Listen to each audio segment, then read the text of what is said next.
Hello friends, welcome to mission nursing spot. Community health nursing पढ़ रहे थे। अपने सब्जेक्ट थी कम्युनिटी हेल्थ नर्सिंग। ठीक है, सीएसएन पढ़ रहे थे। इसके अंदर अपने प्रीवियस क्लासेस हो गई थी, उसके अंदर पढ़ लिया था हेल्थ के रिगार्डिंग वगैरह। ठीक है, कम्युनिटी हेल्थ नर्सिंग फर्स्ट का इसके अंदर है। आज अपना टॉपिक है एपिडेमियोलॉजी। ठीक है, कि एपिडेमियोलॉजी क्या होता है, इसका मीन्स क्या होता है, इसका इंपॉर्टेंस क्या है, एम्स क्या है, इसका एपिडेमियोलॉजी करने का पीछे इसका ऑब्जेक्टिव क्या है, उद्देश्य क्या है, एपिडेमियोलॉजी क्यों करते हैं। ठीक है, तो इसको वन बाय वन पढ़ेंगे। इसके आपको नोट्स चाहिए तो आप इस वीडियो के डिस्क्रिप्शन में जाके वहां से आप नोट्स इसके ले सकते हैं एपिडेमियोलॉजी के। ठीक है, तो एपिडेमियोलॉजी क्या है, एक प्रकार का ग्रीक वर्ड है। ठीक है, क्या है एपिडेमियोलॉजी, एक ग्रीक वर्ड है। ठीक है, क्या है, एक ग्रीक वर्ड है एपिडेमियोलॉजी। एंड इस एपी का मीन्स क्या होता है, इसको मैं लिख रहा हूं। एपी का मीन्स होता है अपॉन। ठीक है, एंड डेमोस का मीन्स होता है ह्यूमंस या फिर पर्सन। ठीक है, एंड लॉजी का मीन्स होता है स्टडी। लॉजी का मीन्स क्या होता है, स्टडी। तो एपिडेमियोलॉजी का मीन्स डायरेक्ट इसके अंदर मिल गया कि एपी मतलब क्या हो गया, अपॉन, एंड डेमोस का मीन्स हो गया ह्यूमन, एंड लॉजी का मीन्स हो गया स्टडी। ठीक है, तो इसको कह सकते हैं कि स्टडी ऑफ द ह्यूमन। क्या कह सकते हैं, upon the study of the human, कि ह्यूमन के ऊपर स्टडी करना, किसके रिगार्डिंग, के डिजीज के रिगार्डिंग। कैसे, एपी का मीन्स हो गया अपॉन, डेमोस का मीन्स हो गया ह्यूमन या पर्सन, एंड लॉजी का मीन्स हो गया स्टडी। ठीक है, तो इसको ये तो किया गया, इसको डिस्क्राइब। एंड इसके बाद में कि एक स्टडी है पीपल के ऊपर, epidemiology study disease of population, की कोई भी डिजीज है वो एक पॉपुलेशन के अंदर कितनी फैली हुई है। ठीक है, कोई भी डिजीज है वो एक पॉपुलेशन के अंदर कितनी फैली हुई है। फॉर एग्जांपल्स अभी लेटेस्ट क्या आया, कोरोना आया। ठीक है, क्या आया, कोरोना। तो कोरोना की जो कोरोना के जो पेशेंट है, कोरोना की जो डिजीज है, जो महामारी है, ठीक है, ये कितनी कम्युनिटी के अंदर फैली हुई है। तो इसके लिए क्या करना पड़ेगा, एपिडेमियोलॉजी करना पड़ेगा। ठीक है, एपिडेमियोलॉजी एक स्पेसिफिक स्टडी होती है। इसके अंदर पता लगाते हैं कि भाई पर्टिकुलर कम्युनिटी के अंदर, पर्टिकुलर किसी एरिया के अंदर कितना जो भी डिजीज है वो कितनी फैली हुई है। ठीक है, और लोगों के अंदर कितनी वो आ गई है। ठीक है, तो ये तो इसका मीन जो कि आप देखते हैं इसकी डेफिनेशन। क्या देखते हैं इसकी डेफिनेशन।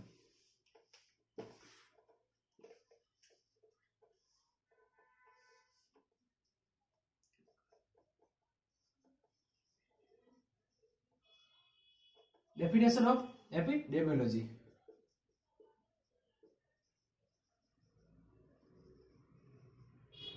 ठीक है, तो डेफिनेशन के अंदर बोला गया है कि भाई एपिडेमियोलॉजी क्या है, एक प्रकार की study of the distribution, study of the distribution,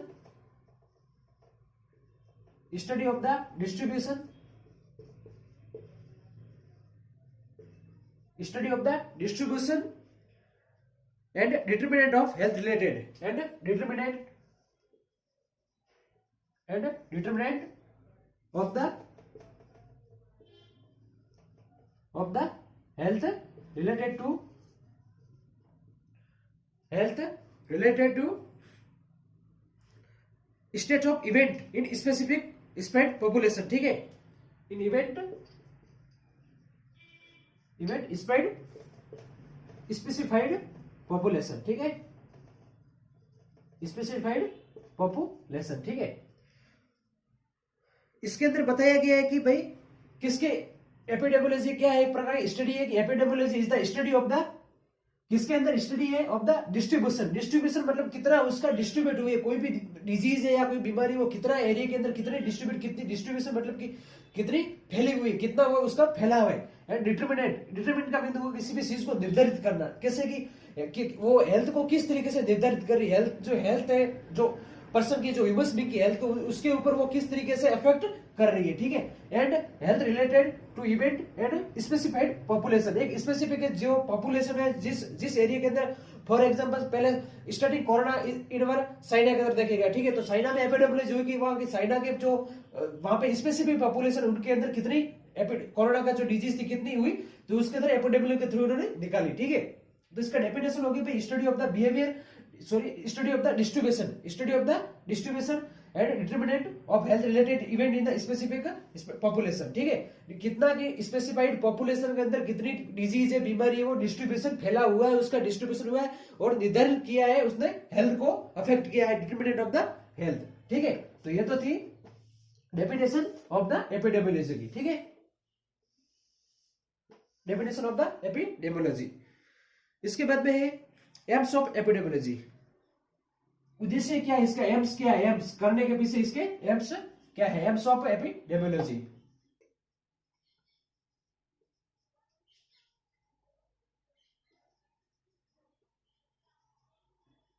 AIIMS of epidemiology, ठीक है। एम्स में मतलब होगा कि इसका उद्देश्य क्या है, ठीक है, इसका बेस क्या है, एम क्या है, किसी भी चीज का करने के पीछे एपिडेमियोलॉजी क्यों की जाती है, इसका एम क्या है, ठीक है। तो एम्स के अंदर to identify the frequency and distribution of disease in population, determine the frequency,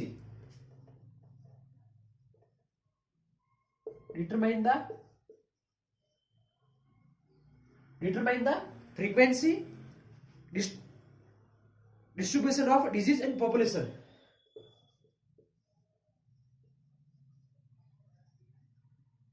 distribution of disease in population, ठीक है। ये पॉपुलेशन के अंदर कितना ये जो डिजीज है वो कितनी फैली हुई है, डिटरमाइन करना, उसको निर्धारित करना, फ्रीक्वेंसी की डिजीज की जो डिस्ट्रीब्यूशन है वो जो फैलाव है उसका कितना हुआ है, ठीक है, उसका फैलाव कितना, फ्रीक्वेंसी यानी उसका कितना फैला हुआ है इन द पॉपुलेशन के अंदर उस डिजीज का, ठीक है। फर्स्ट एम तो इसका ये है। इसके बाद में आइडेंटिफाई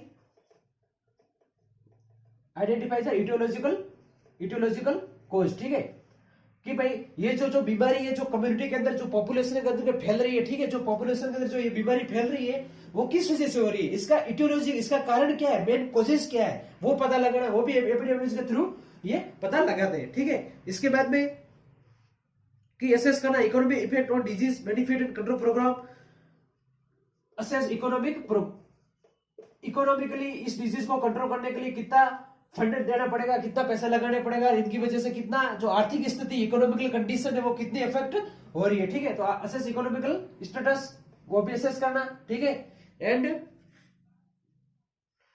इसके लिए क्या करना, डेवलप द प्रोग्राम, ठीक है, डेवलपमेंट द प्रोग्राम डेवलप करना, वो भी एपिडेमियोलॉजी के अंदर कि कोई भी डिजीज फैली है, ठीक है, फॉर एग्जाम्पल कोरोना फैला तो उसको रोकने के लिए हेल्थ मिनिस्टर ऑफ हेल्थ ने जो WHO था, world health organization and NSM अपने जो वो थे उन्होंने क्या क्या पॉलिसी बनाई regarding this disease condition, okay.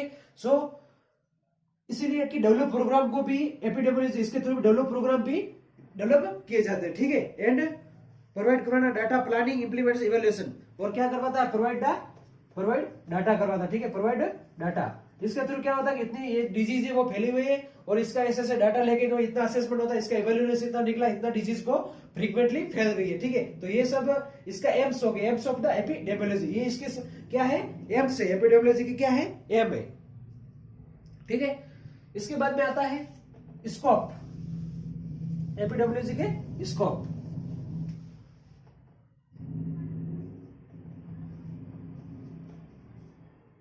Scope of epidemiology, ठीक है। स्कोप के अंदर बताया कि भाई स्कोप क्या है इसके एपिडेमियोलॉजी के, तो इसके इस पर infectious disease epidemiology, infectious disease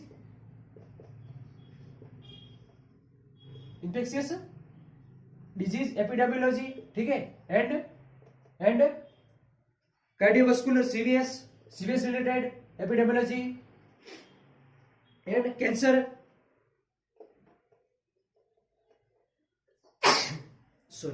cancer related and nutritive reproductive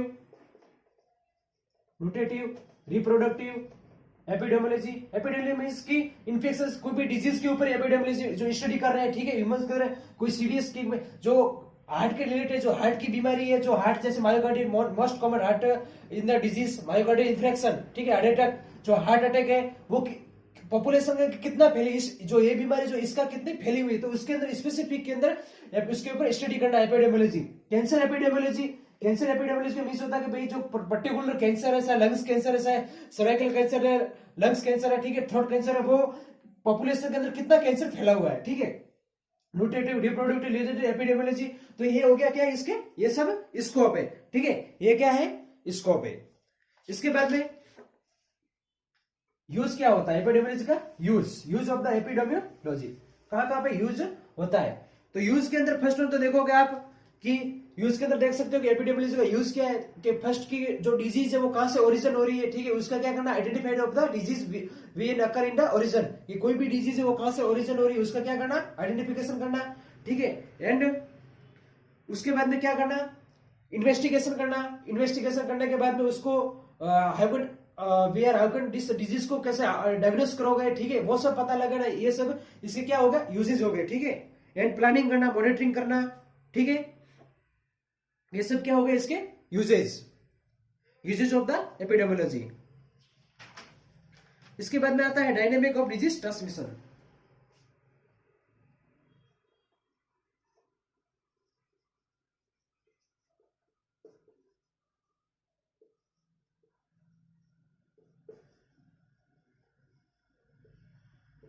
dynamic of the disease transmission, ठीक है, कि कोई भी बीमारी है उसका ट्रांसमिशन कैसे होता है, ठीक है, कोई भी बीमारी है उसका किस तरीके से ट्रांसमिशन होता है, कि डायनेमिक किस तरीके से उसका डिजीज का ट्रांसमिशन होगा, ठीक है। तो इसके अंदर ट्रांसमिशन होने के लिए 3 प्रकार से बताया गया। फर्स्ट वन तो है रिसीवर, ठीक है, क्या बताया इन्होंने, फर्स्ट वन तो है रिसीवर, ठीक है, रिसीवर। सेकेंड नंबर है मोड ऑफ ट्रांसमिशन, कौन सा है, mode of transmission. And third number पे है सस्पेक्टेबल होस्ट, ठीक है। तो मीन्स क्या होगा इसका सिंपल कि भाई डायनेमिक ऑफ डिजीज ट्रांसमिशन का भी ऐसे हो, तो इसका सिंपल भाषा में समझते हैं कि भाई जो बीमारी है, जो भी कोई भी डिजीज है, जो बीमारी फैल रही है उसका ट्रांसमिशन एक जगह से दूसरी जगह कैसे हो रहा है, ठीक है, किस तरीके से। जैसे फॉर एग्जाम्पल कोरोना आया, तो कोरोना का कैसे हुआ, थ्रू किसके थ्रू हो रहा था, ये एनवायरमेंट के अंदर थ्रू के, ठीक है, ड्रॉपलेट के थ्रू फैल रहा था, ठीक है। तो सबके क्या लगा, मास्क लगा के मुंह के थ्रू ये फैलता है, ठीक है। तो फर्स्ट तो हो गया कि रिसीवर, कोई भी हेल्थी पर्सन है उसके पास में कैसे आ रहा है, रिसीवर, ठीक है। इसके बाद में क्या होगा, मोड ऑफ ट्रांसमिशन, जो कोई भी बीमारी है, जो डिजीज है, वो किस तरीके से ट्रांसमिशन हो रही है, ठीक है, किस तरीके से ट्रांसमिशन हो रही है, उसका मोड क्या है, जो भी बीमारी है, जो भी डिजीज है, उसका किस तरीके से दूसरों के अंदर वो फैला होती है, चाहे कांटेक्ट में आने की वजह से, ड्रॉपलेट की वजह से, रेस्पिरेटरी सिस्टम की वजह से आ रही है बीमारी, या फिर ब्लड टू ब्लड कांटेक्ट में आने से बीमारी फैल रही है, ये किस वजह से बीमारी फैल रही है, ठीक है। इसके बाद में है सस्पेक्टेबल होस्ट। सस्पेक्टेबल होस्ट का मींस क्या होता है कि जो पर्सन है जिसको डिजीज लग गई है, जिसको क्या हो गया, बीमारी हो गई है, बट आगे वाले को बीमारी नहीं है, जैसे वो जो बीमार पर्सन है वो दूसरे हेल्थी पर्सन को क्या करता है, बीमार करता है, तो वो क्या कहलाता है, सस्पेक्टेबल होस्ट, ठीक है, वो क्या कहलाता है, सस्पेक्टेबल होस्ट। तो इसके अंदर बताया कि रिसीवर के अंदर भी बताया कि वो जो किस तरीके से डिजीज को ले रहा है, ठीक है, रिसीवर। इसके अंदर बताया रिसीवर के अंदर सोर्स ऑफ इन्फेक्शन कहां के सोर्स हो सकते हैं, ठीक है। तो इसके सोर्स में बताया ह्यूमन रिसीवर और एनिमल, ठीक है। इसके अंदर 2 बताए, कौन कौन से, humans and animals, human and animal. Humans के अंदर की एक बीमारी है जो फैल रही है किसके थ्रू, ह्यूमंस के ह्यूमन, एक आदमी से दूसरे आदमी के कांटेक्ट में आने से, ठीक है। और एक बीमारी फैल रही है एनिमल्स की, एनिमल्स के कांटेक्ट में आने की वजह से, ठीक है। एक डिजीज तो फैल रही है ह्यूमन के कांटेक्ट में आने से, और दूसरी डिजीज फैल रही है एनिमल के कांटेक्ट में आने की वजह से, ठीक है। तो ये हो गया। इसके बाद में कि भाई ह्यूमंस के कांटेक्ट में आने की वजह से ह्यूमन के अंदर भी कैसे, जैसे फॉर एग्जांपल ड्रॉपलेट के थ्रू से, ठीक है, ड्रॉपलेट रेस्पिरेटरी सिस्टम की वजह, रेस्पिरेटरी श्वासन की करने की वजह से, ड्रॉपलेट उसकी जो बूंदे उसके आने की वजह से, ठीक है, ब्लड कांटेक्ट में करने की वजह से बीमारी फैलती है, ठीक है। ये रिसीवर हो गया, किस तरीके से बीमारी को ले रहा है, ठीक है। इसके बाद में है मोड ऑफ ट्रांसमिशन की जो बीमारी है, जो किस रास्ते से ट्रांसमिशन हो रहा है। कोई भी बीमारी, फॉर एग्जांपल कि कोरोना हुआ था, वो कोरोना दूसरे लोगों के अंदर कैसे फैलेगा, दूसरे लोगों के अंदर कैसे जाएगा, कौन सा माध्यम में किस तरीके से ट्रांसमिशन होगा। तो फर्स्ट में बोला था कि भाई कांटेक्ट में आने की वजह, पास में आने की वजह, उसका जो मुंह बोलता है, जो उसके मुंह में होता है, ठीक है, जो उसकी ड्रॉपलेट, जो उसके सांस निकलती है, उसके थ्रू फैलता है। तो सबने क्या लगाया कि पुट ऑन द मास्क, ठीक है। तो मोड ऑफ ट्रांसमिशन के फर्स्ट तो है डायरेक्ट कांटेक्ट की वजह से, फर्स्ट में तो इन्होंने क्या बोला है कि डायरेक्ट कांटेक्ट आने के वजह से, सेकंड है इनडायरेक्ट। तो ट्रांसमिशन डायरेक्ट कांटेक्ट की वजह से कैसे हुआ, डायरेक्ट कांटेक्ट में आने की वजह से। तो डायरेक्ट कांटेक्ट के अंदर जैसे कि टचिंग किया, क्या किया, टच किया किसी को, फॉर एग्जाम्पल मेरे अंदर बीमारी में डिजीज हो, ठीक है, मेरे अंदर कोरोना है तो मेरे अंदर कोरोना है तो मेरे बैक्टीरिया वायरस मेरे हाथों पे सब जगह होंगे मेरे अंदर, ठीक। तो मैं बीमार पर्सन हूँ, कोई हेल्थी पर्सन से मैंने हाथ मिला रहा हूँ, टच कर रहा हूँ उसे, है ना, हैंड शेकिंग कर रहा हूँ, ठीक है, उसको हाथ लगा रहा हूँ, तो उसके अंदर भी वो डिजीज ट्रांसमिशन हो जाएगी, ठीक है। तो डायरेक्ट कॉन्टेक्ट में हुआ, और डायरेक्ट कॉन्टेक्ट किसकी वजह से, टचिंग करने के लिए टच किया उसको, हैंड शेकिंग किया, ठीक है। इसके बाद में स्नीजिंग, इसके बाद में क्या है, स्नीजिंग, वो भी डायरेक्ट कांटेक्ट में, मैं डायरेक्ट कांटेक्ट में आया, पास में मैं टॉकिंग कर रहा था, बात कर रहा था उसके, और मैंने क्या किया, स्नीजिंग सीख आ गई, तो उसकी कुछ सीखे की बूंदे उसके ऊपर पड़ गई, तो उसके ऊपर क्या, वो बैक्टीरिया वायरस दोजा उसके अंदर ट्रांसमिशन हो गया, ठीक है। तो ये है सब डायरेक्ट के अंदर। और इनडायरेक्ट के अंदर क्या होता है, mode of transmission indirect way के अंदर, इनडायरेक्ट मतलब डायरेक्ट कांटेक्ट में नहीं आया लेकिन दूसरे के थ्रू इनडायरेक्ट वे, जैसे कि फूड के अंदर, ठीक है, किसी खाने के अंदर वो टॉक्सिक पॉइजनिक खाना था, ठीक है, उसके अंदर वाटर के अंदर, ठीक है, गंदा पानी था, मैंने पानी पिया और उस पानी के अंदर मुझे बीमारी थी और उसके अंदर बैक्टीरिया आ गया, तो वही का वो दूसरा जो हेल्थी पर्सन होगा उसने पानी पिया तो उसके अंदर भी क्या हो जाएगा, वो बीमारी आ जाएगी, ठीक है। तो उसके अंदर भी वो क्या होगा, वो इन्फेक्शन डिजीज बीमारी आ जाएगी, ठीक है। तो ये तो हो गया इनडायरेक्ट ब्लड के थ्रू, वेक्टर के थ्रू, ठीक है। इसके बाद में आता है सस्पेक्टेबल होस्ट। सस्पेक्टेबल होस्ट क्या होता है कि कोई पर्सन है, ठीक है, वो क्या है,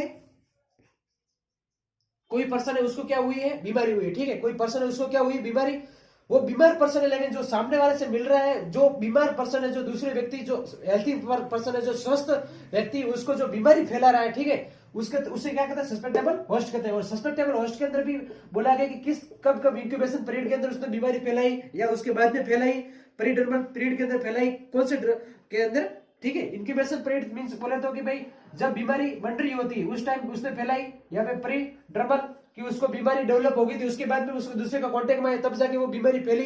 तो मींस होता है कि सस्पेक्टेबल होस्ट का मींस होता है कि भाई एक प्रकार, होस्ट मींस क्या होता है, हिंदी में बोलते हैं इसे वाहक, एक जगह से दूसरी जगह ट्रांसमिशन करना, वाहक। सस्पेक्टेबल मींस कि वो सस्पेक्टेबल है, ठीक है। तो ये तो हो गया कि सस्पेक्टेबल होस्ट, ओके। तो ये था अपना एपिडेमियोलॉजिकल। नेक्स्ट क्लास के अंदर पढ़ेंगे इसके trends and method of observation, ठीक है। ये फर्स्ट क्लास है, तो नेक्स्ट क्लास भी देखिएगा एपिडेमियोलॉजी की, ओके, थैंक यू।